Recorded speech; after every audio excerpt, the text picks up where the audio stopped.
Intenção de Lula de questionar privatização da Eletrobras é preocupante, diz Lira. Presidente da Câmara afirma que o governo precisa compatibilizar a agenda progressista com maioria conservadora do Congresso. Esse aqui é o maior problema que a gente tem que enfrentar, o nosso Congresso, principalmente a Câmara. Tá? Porque veja que não é só a maioria conservadora, porque no Senado a gente tem maioria conservadora também. Mas a gente tem, na Câmara, o método Lira. Porque o Pacheco é ultraconservador. O Pacheco está do lado de todos os empresários. O Pacheco está do lado da burguesia. O Pacheco defendeu o Bolsonaro durante todo o mandato de Bolsonaro. O Pacheco fez de tudo para tentar frear as CPIs, inclusive a da Covid. Inclusive a da Covid. O Pacheco fez de tudo para segurar os pedidos de impeachment em relação a Bolsonaro.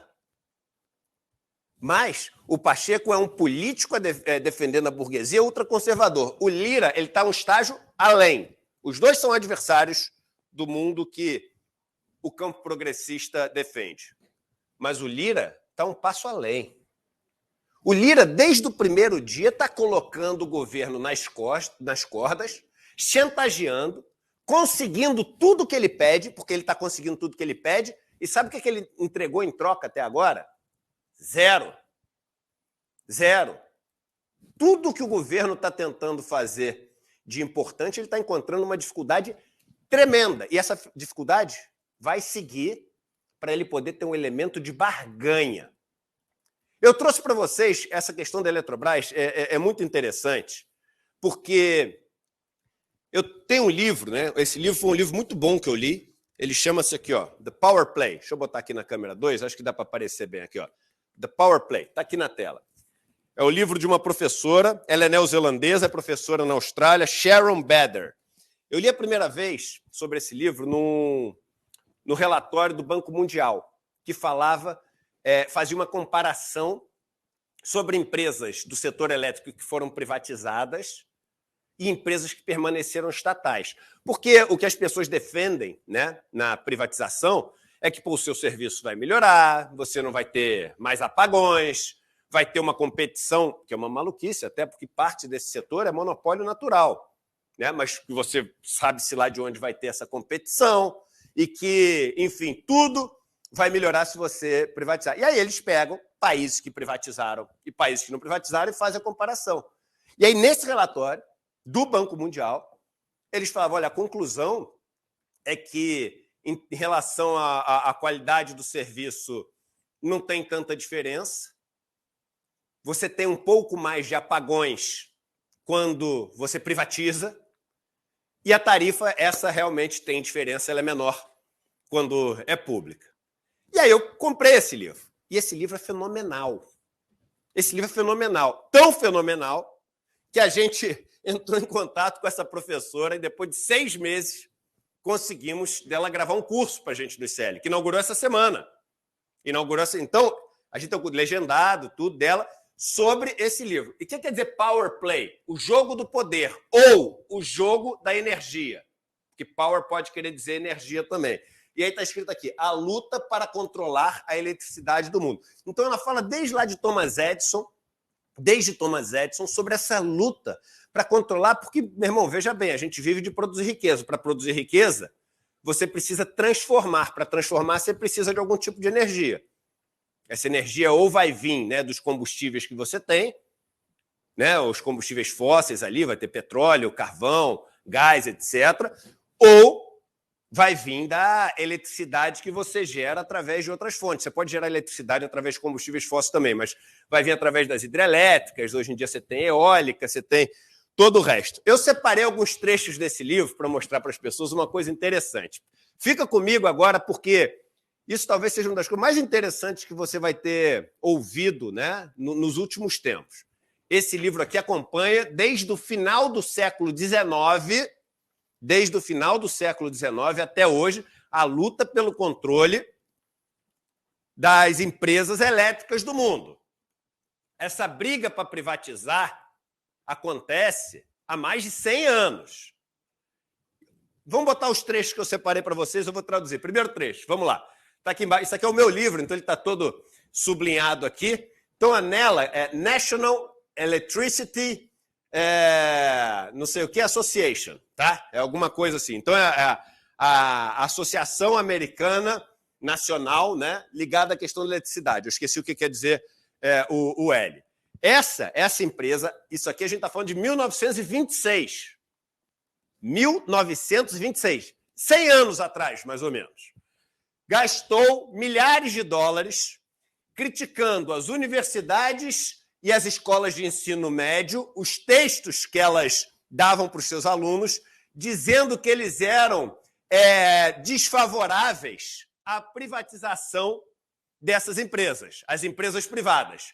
Aí olha o que vem no relatório de 100 anos atrás, do cara que escreveu o relatório.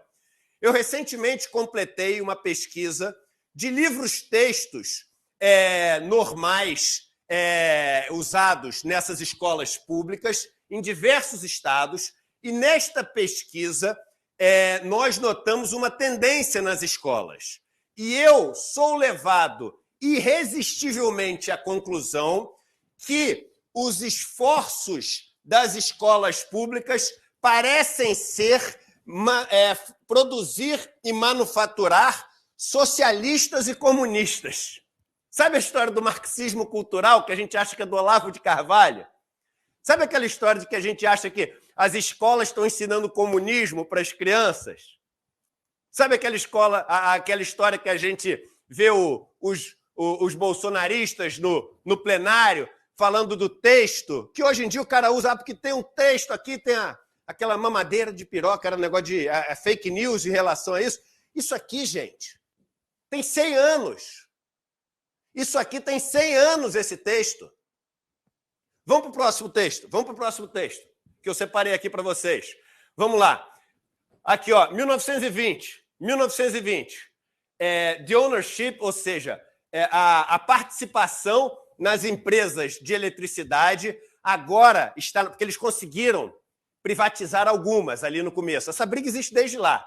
Agora está na mão de 2 milhões de investidores diretamente e também indiretamente, seja através das ações, stocks, cadê? Aqui, ó, seja através de stocks ou de bondholders, ou seja, de dívida, né? Aqui. Isso é verdade para as pessoas. This is true. Cadê? This is true. Essas são pessoas de verdade que se tornam donas de um instrumento público e que porque a função do governo não é ser dono dessas coisas, é só regular ela dentro dos poderes do Estado. Então, o que ele está dizendo aqui? Ele está dizendo, agora que a gente privatizou, agora isso está na mão de milhões de pessoas. Então, não venha me dizer que não é do interesse público. Isso aqui é o seguinte, quem lembra a fala do Roberto Campos Neto falando que no Brasil agora são 4 milhões de rentistas, em que a gente não pode mais criticar os rentistas, porque agora, de verdade, a dívida pública está servindo a população brasileira. São 4 milhões de pessoas. Isso aqui, 1920. 1920. Então, quando vocês ouvirem esse discurso de que mas agora a gente privatizou a Petrobras, vai ver quantas pessoas têm ações da Petrobras. Da Eletrobras, desculpe. Vai ver quantas pessoas têm títulos de dívida da Eletrobras nos fundos de investimento. Agora a Eletrobras está na mão das pessoas. Discurso de mais de 100 anos atrás. Um discurso absolutamente falacioso. A Eletrobras está na mão dos donos das Americanas. A Eletrobras está na mão das pessoas que agora têm como função aumentar o preço e baixar a qualidade para aumentar o lucro. Vamos para a próximo trecho que eu separei aqui. Argumento que eles usavam 100 anos atrás. Aqui, ó. Como é que você faz? Isso aqui eles tinham um manual para você convencer as pessoas, né, a favor da privatização. Óbvio que não era público esse manual.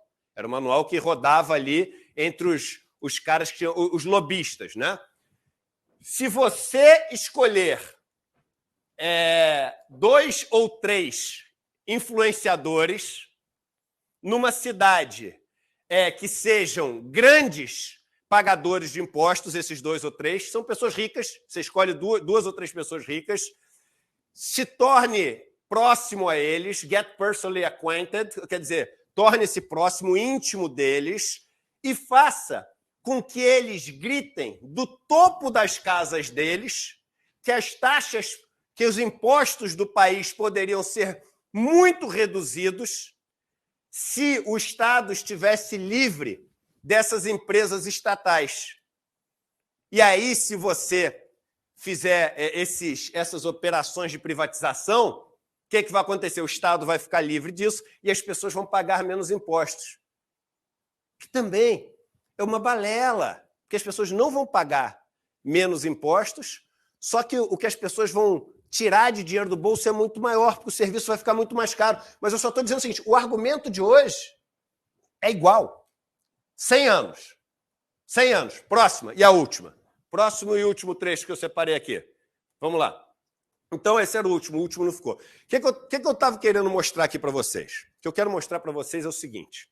O argumento todo que vocês ouvem de Amoedo, do economista liberal da CNN, da Globo News, do cara que escreve no Estadão, entendeu? Do Lira, que está ali representando esses grupos, da turminha do Novo, que vai lá ficar dando chilique, entendeu?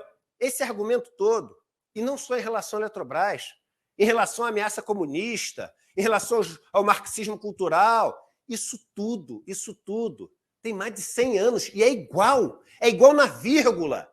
Porque você vê que até a gente poderia traduzir pessoas influentes por influencers, né? Você pega 2 ou 3 influencers, é tudo igual. E a gente tem que entender que a verdade é uma só. Quando é do Estado,